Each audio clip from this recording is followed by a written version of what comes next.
he played with like Lirin and Cognac and, you know, a bunch of bands. And so it was one of these things. Well, if you're not touring on this tour for these festivals or that tour, you know, what are you doing? He goes, you know, we're doing this, we do this. And I said, well, why don't you get into a band that rotates? Like you bring in other musicians. So the only thing that I can say about this is no matter what Canadian band you love, there will likely be a member that will be in this band.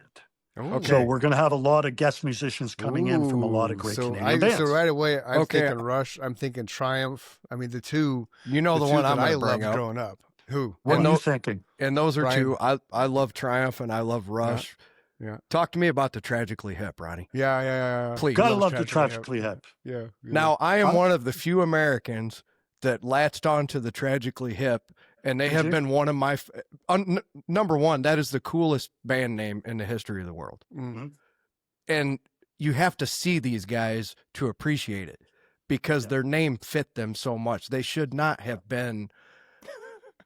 They should not have been that cool. They don't look that cool. But collectively, they wrote some of the greatest music I've ever heard, man. Yeah, I've always enjoyed them. And I remember, you know, back to Maple Leaf Gardens, now closed in Toronto, I got put on the guest list for one of their shows. And I remember I was at, you know, on stage, stage right, and guitar player drops I can't remember his name for life of me. Sorry, guys. Dropped a beer bottle and bounced. And I caught it and put it on the floor. Right on. You know? And a bunch of people were like, you know, it was the opening number. And this girl said to me, she goes, "I have that beer bottle."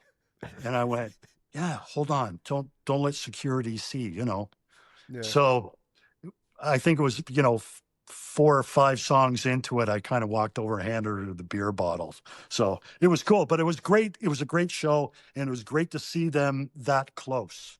Yeah. And Maple Leaf Gardens was a great venue. It was. I never got to see them live, and it made me so sad. I bawled like a baby watching that Netflix documentary, man. Just, they were such beautiful human beings that had so much fun, you know. Everybody always talks about how nice Canadian people are, and I've always had that experience living in Arizona for 20 years. I met a lot of Canadian people because you guys like to winter down there. And I never met a bad Canadian. So watching that, it just proved to me what kind of brotherhood that was. Then watching the Nickelback documentary, same kind of brotherhood. Like Chris said, Triumph, Rick Emmett. Sad he's not mentioned as one of the greatest guitar players to ever grace the instrument. He should be brought up in those comments. Yeah. And it was funny. Did you see the Triumph thing they did in I think it was Calgary, Alberta, for NHL, for hockey? You know, it was, and they had Phil X come in, ex Bon Jovi. They had oh, dude, what's the name? Took. He plays with Slash. I should know him. He's Miles Kennedy. Miles Kennedy. God, who else? But they had a few in that band, and they absolutely rocked it. And I don't think I've ever seen Rick Emmett smile that much. That's awesome. You know, they did an amazing job. Absolutely. Absolutely. Sorry, I'm bad with names, guys. No, you're good. I really am. You're a musician, man. Yeah. You know, it's par for the course, brother.